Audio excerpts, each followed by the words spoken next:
we have approaching 90% atheist population, and it's not just people that are disinterested. In many cases, it's also people that are very anti-church. You know, I mean, in Ireland and in Northern Ireland, obviously, I've been in contact with folks that were disinterested or de-churched, but here there are so many people that don't know the first thing about Christianity.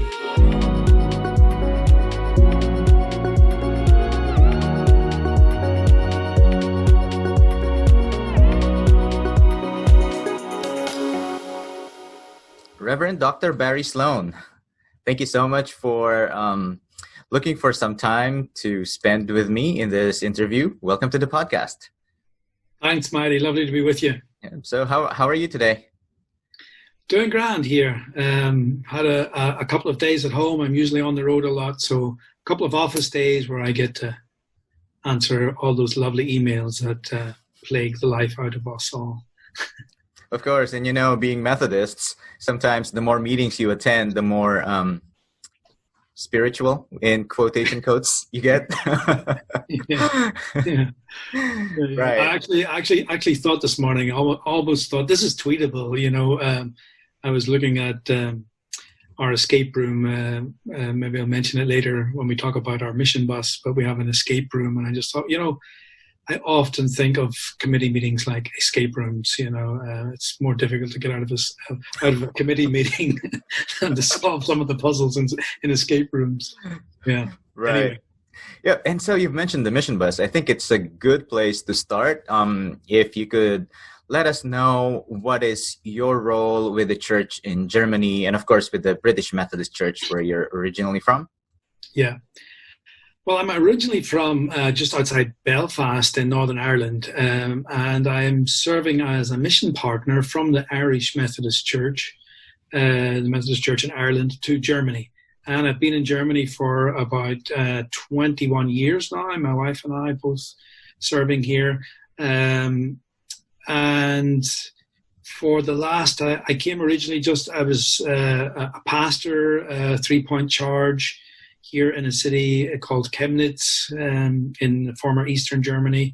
But for the past 8 years, I've been working as Director of Evangelism for the Central Conference of the UMC in Germany, which is basically just Germany-wide, working in the areas of evangelism, church planting, fresh expressions, congregational development. And then for the past year, I've also been working for the Methodist Church in Britain. I reduced my work for the UMC in Germany and took up a new appointment for the Methodist Church in Britain as their Europe partnership coordinator, where basically I'm partly responsible in promoting the work in Europe and maintaining and developing the relationships between the various Methodist churches in Europe to the Methodist Church in Britain. Keeps me busy. It looks like it. I mean, that sounds like a lot of hats that you're wearing. But I also see that just from our interactions in the past and the way that you've been posting in social media, a lot of the work that you do has something to do with evangelism and discipleship and the mission of the church. And I think I would like to unpack some of the work that you do in the mission and evangelism in Germany. I think you've mentioned the mission bus, and I would like to hear and understand what you do with the mission bus. Is it like a mobile evangelism platform or something? So if you could tell us about that. Yeah, it's one of the tools or resources that we have in our tent mission. Now, I don't know what comes to mind when you hear the word tent mission. When I first heard it, I thought of like old-time religion and revival meetings in tents that I knew back in the day in Northern Ireland, and I know you guys in the States had, maybe still have in the South, no idea.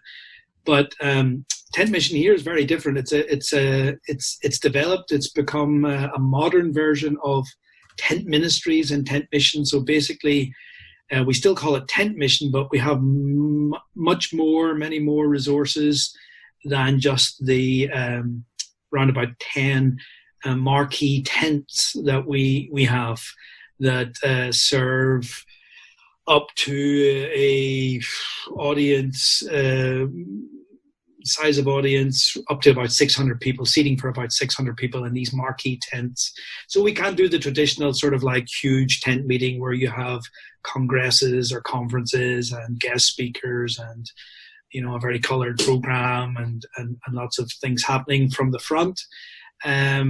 But our tents are so diverse and varied and modern that we use them for all kinds of creative ministries, like from creative arts through to sports, indoor table tennis competitions, or youth events where they get creative in just using the tent as a mobile room that they can set up anywhere to do just basically whatever folks want to come up with. Culinary events in South Germany, often because of the Oktoberfest and the beer tent culture, they would often have like beer tent events where there would obviously be Christian content there as well, and speakers, guest speakers, and so on. And the mission bus is just one of those other tools. It's in German we call it the AMK-Mobil, sort of like the Methodist Church bus. And it's basically like a mobile cafe. It's a double-decker bus. Upstairs, it's been totally refurbished. That's where we have our escape room upstairs in the bus. So we have built in like a kind of little escape room there where folks can go in as a small group and try and solve puzzles. And we have themes there from, you know, the Bible as well, where people then sort of get introduced to some biblical themes. But it's also a mobile street cafe, so we can take it to anywhere in Germany. It actually travels all throughout Europe. And we just support local congregations as they seek to reach out to new people in their neighborhood or to serve people in their neighborhood that aren't being served by the traditional forms of church. And with the tent mission, we have various other things, like we have all kinds of inflatables, even have an inflatable church. Mobile stages and all kinds of weird and wonderful stuff that churches can partner with us to serve their communities and their neighborhoods. That sounds fun, and that sounds amazing. You know, a double-decker bus that travels throughout Europe, and inflatables, escape room, a mobile venue, and because you said the tents are able to accommodate up to 600 people, so it's almost like you go to a vacant space and then set up tents, and then you can have your event right there, and people will come, and then they will have some fun, and then they hear about Jesus and the work of the church. So can you tell me a bit about the audiences that, say, the evangelism bus, the cafe, usually reaches?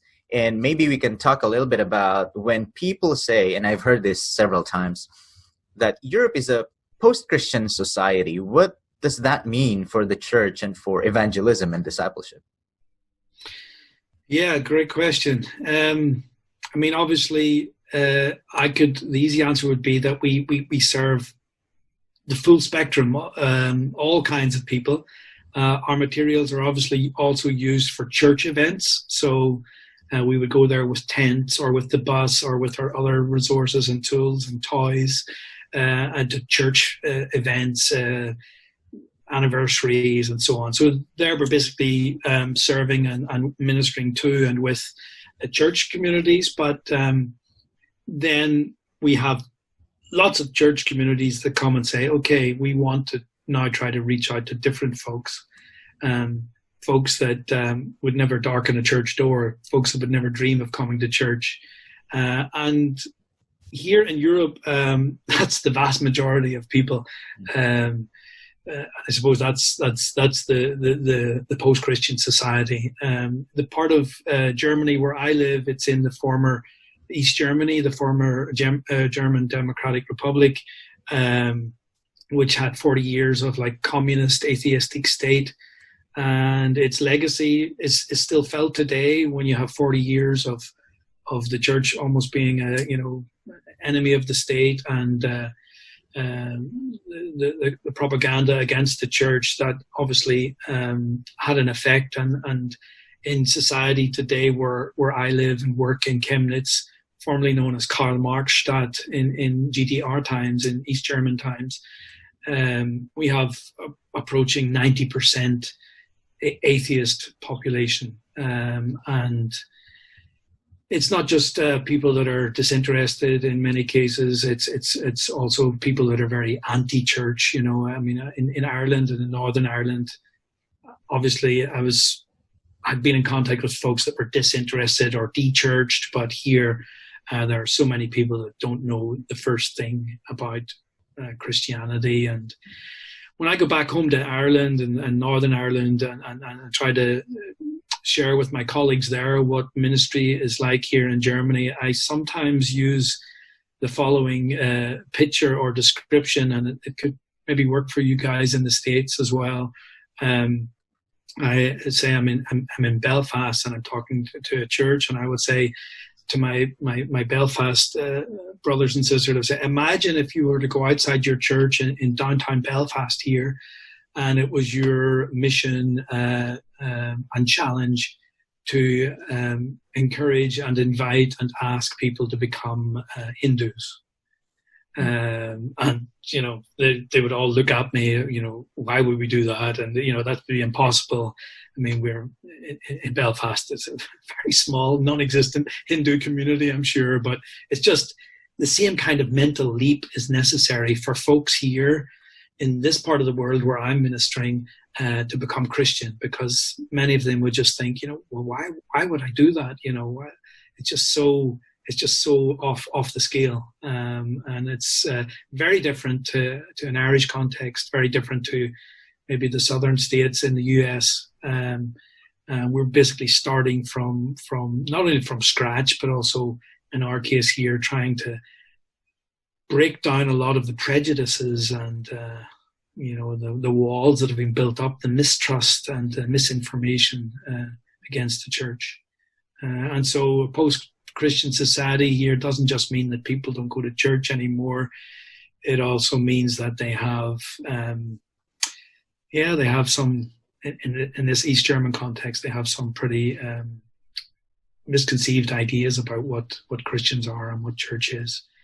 And in the States, you guys have a lot of like a volunteering culture, a mentality of volunteering, and churches would work with governing bodies and authorities. That's what it was like in Ireland, in Northern Ireland. But here, it's very different.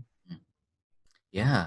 I think I would just like to highlight some of what you've said, that it takes a huge mental leap because based on what you've shared, it's almost like the language, the worldview, the culture that is prevalent in churches or in societies where Christianity is the majority is just maybe non-existent in many people's minds, especially in the context of what you've shared in East Germany.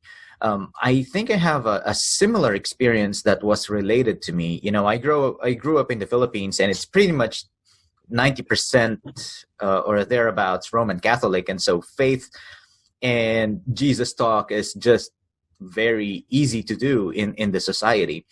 Now, I have had an opportunity to talk with some of our friends from the Methodist Mission Initiative in Thailand and Vietnam, and some of the conversations they've had with some students would say, my family's okay, my needs are met, why do I need your Jesus?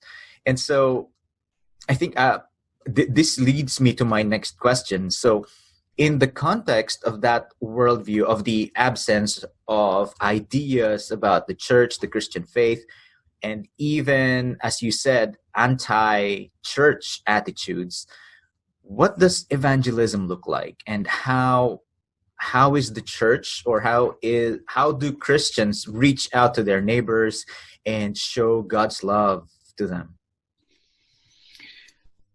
I mean, this is one of the the very challenging parts of the job that I have as I travel around congregations, UMC congregations here in Germany, and conduct seminars and workshops around faith sharing and evangelism. I think a lot of people have a very distorted understanding of evangelism, and that leads many people, at least here in Germany, in the UMC congregations, to sort of have a very distance, to keep their distance from evangelism. Evangelism is almost for them a dirty word, because they associate it with, if I could put it in a very extreme case, like the televangelists of the USA. You know, they associate it with coercing people, forcing people, you know, badgering people to become Christians, and a lot of them have a very misinformed, distorted view that it has to do with fear and you know, making people have fear, using fear as a threat to get people to come to Jesus, you know. And to me, that is anything but evangelism. Evangelism has everything to do with the evangel, the Greek word, which literally we translate as good news, you know. And I don't see any of the folks that I work with, my atheist friends and my neighbors, I don't see them as mission objects. I think that's the first starting place. These are all people, in my understanding, my theology, and my understanding of the Bible and my Christian faith, is that all of these people around me, people of no faith, people of other faiths, are people created in the image of God. And so for me, they're not mission objects. Now, of course, as a Christian, of course, I want people to get to know Jesus and to get to have a new orientation in life and to walk this way and do life with each other and with God. Of course, I want that, but I'm very careful not to see my neighbors and my friends as mission objects. I'm also very intentional about sharing my faith with them, but I'm also very intentional in listening to their stories and what their philosophies are, what their life view is and life philosophies are. And to me, evangelism is all about the good news that there's a God there that wants to do life with you, and that created you, and that reaches his hand out to you every day and basically just invites you and say, hey, come, let's do life together. And when we mess up, he reaches his hand out again and says, come, let's do life together. And to me, that's good news. And that's what motivates me to be an evangelist, to be a Christian, and to want to tell others about this good news. That's doing life together. That's a beautiful image that God extends this invitation for us to do life together. And of course, we also do that in the context of community, right? Yeah. If I'm doing life together, then I'm also doing faith. I'm doing Jesus, so to speak, with these folks as well, because my faith and Jesus are a part of my life. And so I share those as well. Right. I want to shift gears a bit, and I want to ask about some of the impact that the Mission Bus and the Tent Mission has had in the congregations across Germany and Europe. And if you can share maybe some of the stories of impact from your work with the evangelism board in Germany. Well, there's different all kinds of different encounters that happen. Just off the top of my head, our inflatable church. Now, I know you guys in the States can be pretty creative and pretty wacky for coming up with weird and wonderful ideas, but so I think you'd be really proud of our inflatable church. Is there like a slide that goes straight to the baptismal pool or something? You see, that's you guys go even one better. we never thought of that. So we have this inflatable church, and it actually looks like an Eastern Orthodox church with a huge tower and a cross on it. But it's basically, you just plug it in, and in 5 minutes it's inflated, and I don't know, it's probably about 25 feet by 25 feet, and then 10 feet high, and then the tower and stuff. So we go out with the mission bus or with our mobile stage, and we go out into pedestrian precincts, or we go to market squares, and then we just inflate this church. And all the folks that are walking across the marketplace, walking down the street, they see this church. Now, this is often in parts of Germany that, church is not really a part of people's lives. So the first thing they see is this inflatable church, and the first thing that happens is they smile, because it's just so bizarre, an inflatable church, So they smile, and then they get curious. And so then they walk towards it, and then some of them get so curious that they actually want to go inside. And when they come inside this inflatable church, we have different ways of setting it up. But for instance, one variation we have is that we have an art exhibition inside, wonderfully made, a photographic exhibition with just pictures of all kinds of people, young, old, children, men, women, black, white, yellow, all different races, all different handicaps and able-bodied, disabled, all kinds of weird and wonderful, beautiful people like you and me. And then in between them, we have little Bible verses that just show how wonderfully we're all made and in the image of God. When these people come, and many of them have never been in a church before, This is the first time that they actually come into a church. And it's into like an inflatable church. It's weird. But once they take a step inside into this inflatable church, you see them change. So they automatically become reverent. They become quiet. They become still. They may go over to the table. They may read stuff. They may go over to the altar and light a candle there. We encourage them, if they want to light a candle. And it's been amazing the number of occasions that we usually have one person outside, just, people want to talk or have questions or want prayers or anything. It's amazing the number of people who will come to us afterwards, coming out and say, I've never been in a church before. This is the first time I've been in a church. Or this is the first time I ever prayed. I've never prayed before. And this is the first time I lit a candle and prayed.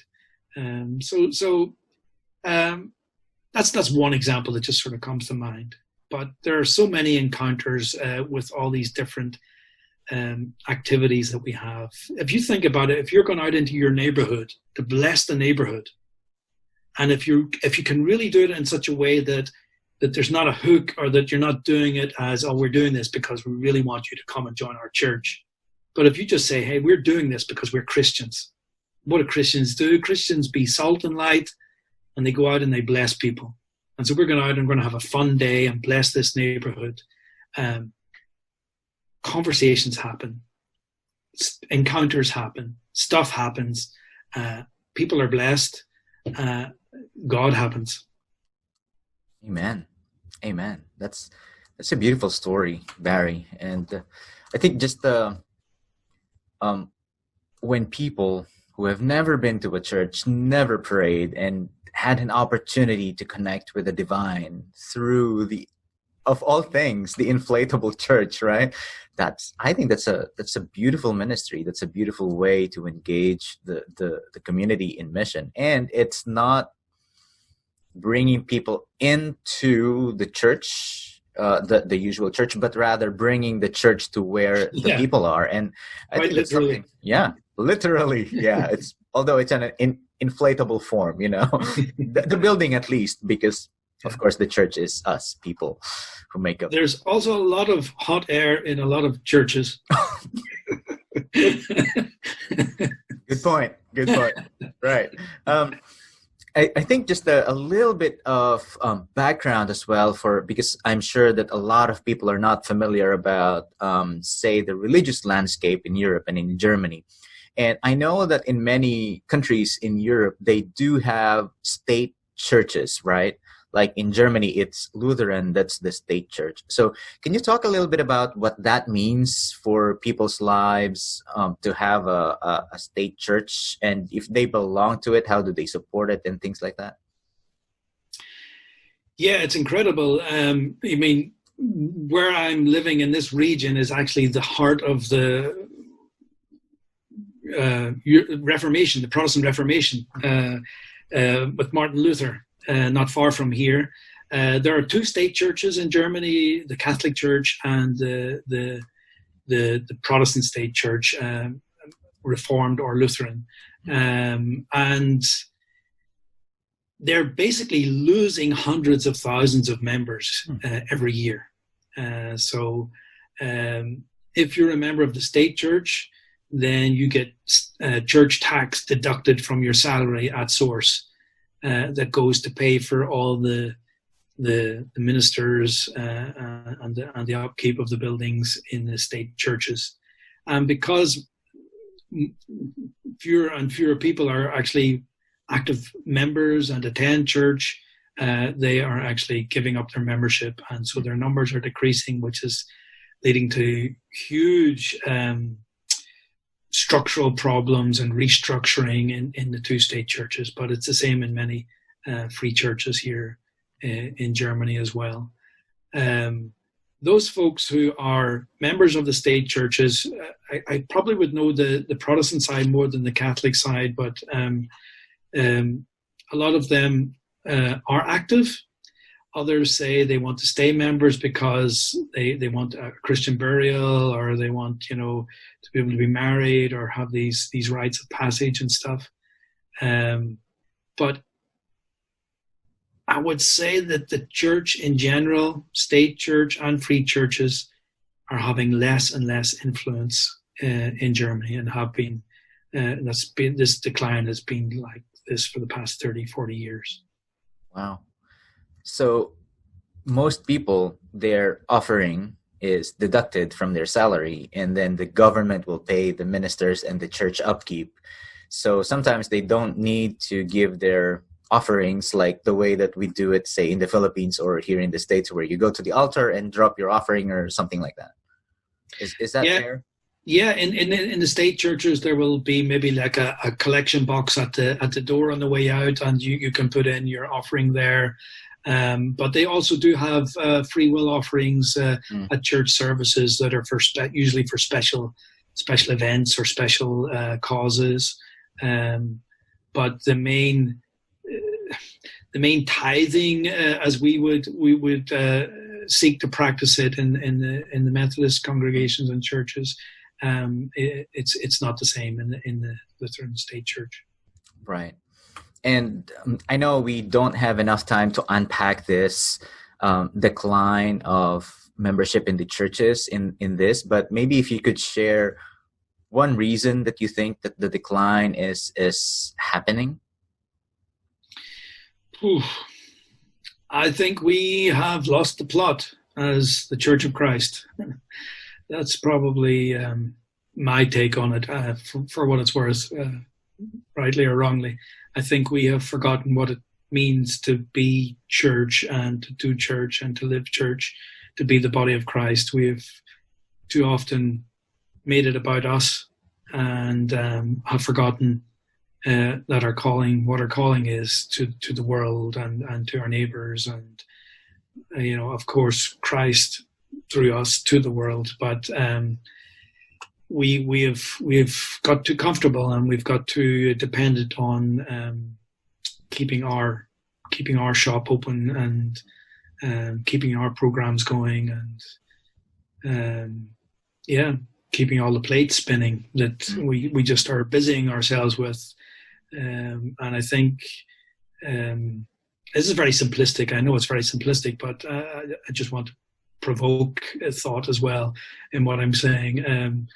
I think if we actually refocus and rethink church to get outside and serve those folks in our neighborhoods and in our towns and cities, and in the countryside, and are even prepared to sacrifice, even prepared to die to ourselves, very dramatically, but very biblically. I think the world would respect us more. I think folks would want to be a part of that, because the crazy thing is, even in Europe, in post-Christian Europe, the search for meaning and the openness towards spirituality and a sense of purpose and a wanting to change the world, those are all themes that are very much present in young people and in older people in Europe here and in Germany. But they're not really interested in our events, our programs. But just because they're not interested in our stuff doesn't mean to say they're not spiritual beings that aren't doing godly things and changing the world. So I think if we would refocus more outwardly and not make it so much about us. Of course, it's about us as well, because everyone that comes into our churches Sunday after Sunday, that have been doing it for decades, have experienced so much blessing in those services, and have been carried and have been able to carry other people and have been able to instill the faith in young lives and children and youth, and so all that's good stuff. But I think we need to actually remember what all that's about. It's so that we can be salt and light and serve those around us. If we did that, who knows? Maybe I'm being too optimistic, but I would rather go out that way than just sort of like decline, inward looking, and trying to hold on to what we have until it's no longer possible or feasible. Yeah.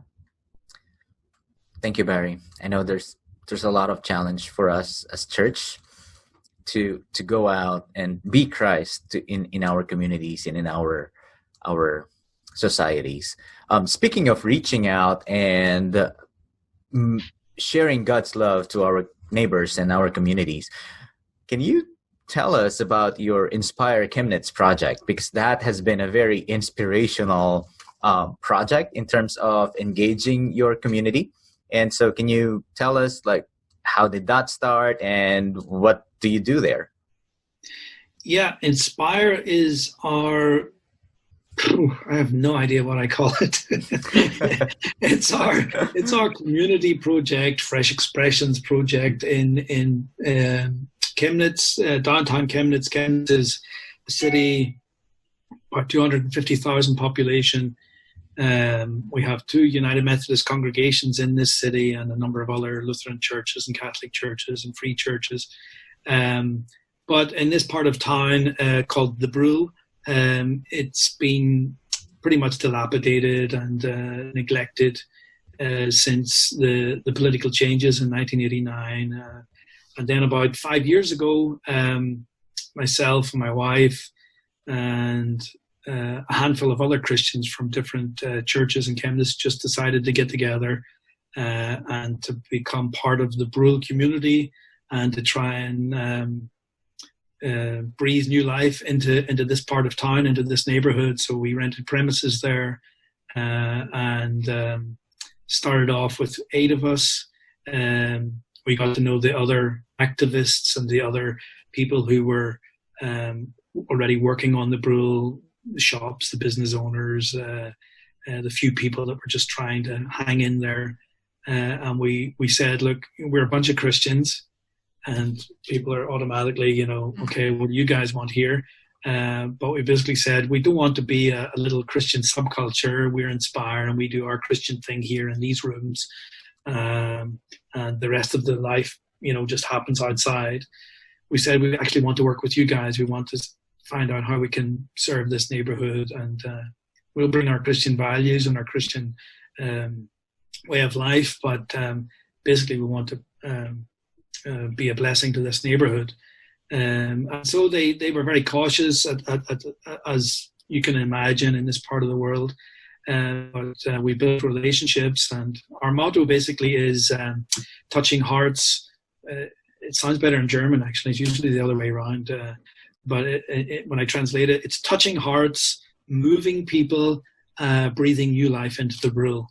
And our thinking is that when the heart is touched, then people move, people act, people change, people get into motion, and then they start to renew their neighborhood. And so it starts with the heart being touched. So we basically went in there to love people and started a few cultural events and neighborhood building, community building events, basically just to let folks see that, hey, look what's happening here. These people are nice, and hey, this is a cool thing. And we started off with basically just urban gardening and trying to tidy up the neighborhood. And then other neighbors saw it, and so their hearts were touched. I like to look at it this way. And they said, can we help? Can we finish it off? So they got involved, and we finished off the few projects that we had there and renewed the brule. So that was, within the first month, that motto had sort of been put into practice. And then over the 5 years since we started, we have developed into like a huge community project.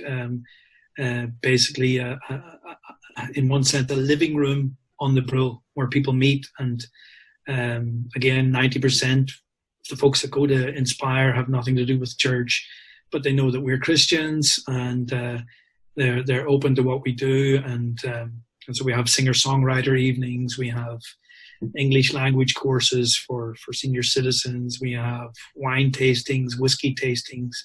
So not traditional Irish method stuff anyway.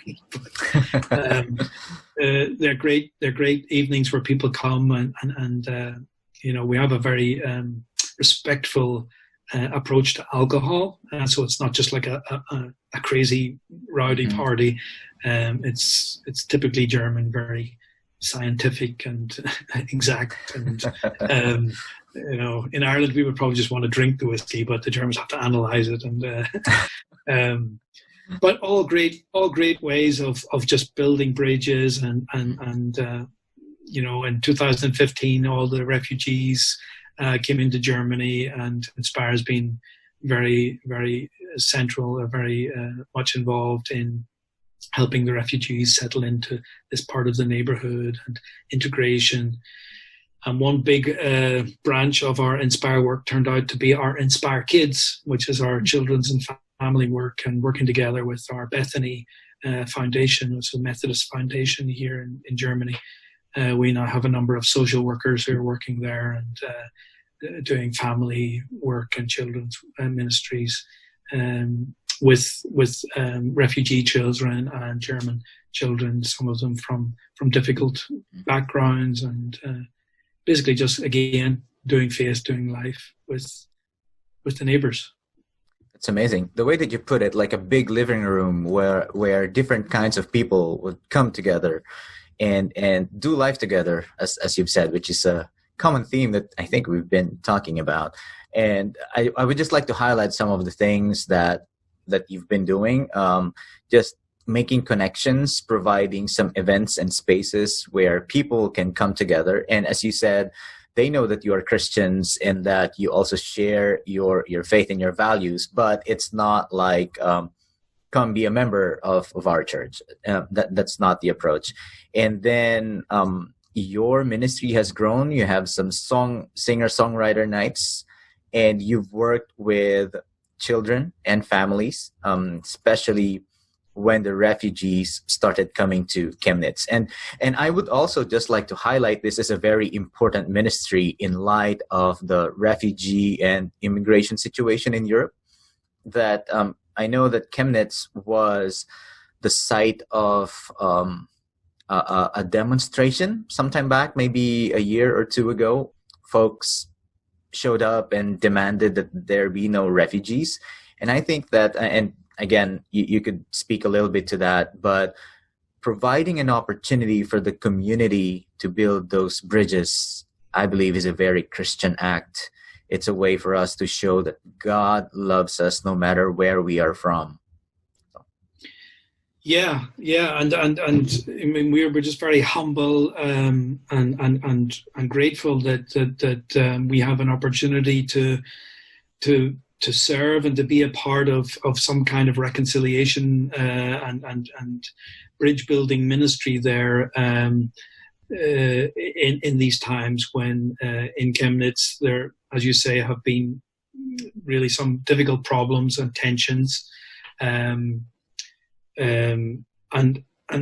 it's a very difficult issue. Obviously, our Christian faith and our Christian values means us welcoming the stranger, and we are 100% behind that.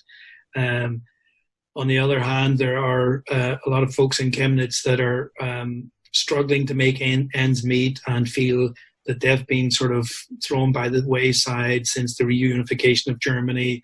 And so their voices aren't being heard properly, many would say. And so it's not just as straightforward an issue. But for us in Inspire, absolutely no doubt, we see one of our key ministries as helping the refugees to settle into life here with our language classes for them, German language classes, or the International Cafe, and basically just helping them in practical ways. But we also see it very much as a bridge building ministry where these refugees can actually get to know real life Germans and vice versa, because it's through the relationships and through the encounters that the barriers and the prejudices are broken down. That's amazing. Thank you for sharing your work, Barry.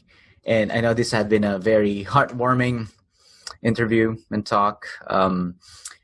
You had been featured in a recent documentary, which chronicles your journey at Inspire Chemnitz. And for people who are watching on YouTube or listening to their podcast app, we will post this in the show notes, and you can access it at umcdiscipleship.org.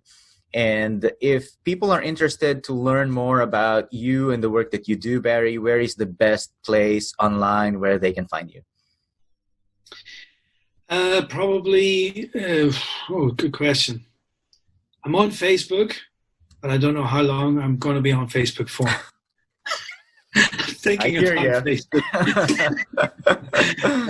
Twitter, I'm Barry Sloan, at Barry Sloan on Twitter. Or my website that I very occasionally write things on. It's irish-pilgrim.com. All right. irish-pilgrim.com. That's it.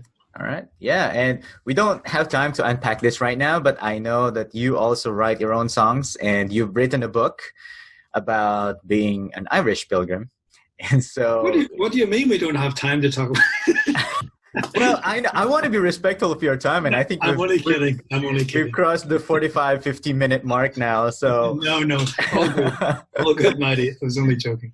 But I'm sure we'll have another time to do that. And so for people who want to learn and read about that, please head over to Barry's website, irish-pilgrim.com.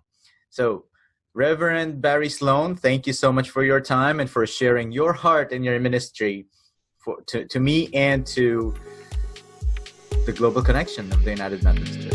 Thanks, brother. Great talking to you, Maddie. God bless. This podcast has been a production of Discipleship Ministries, an agency of the United Methodist Church. Visit all our podcasts at podcasts.umcdiscipleship.org.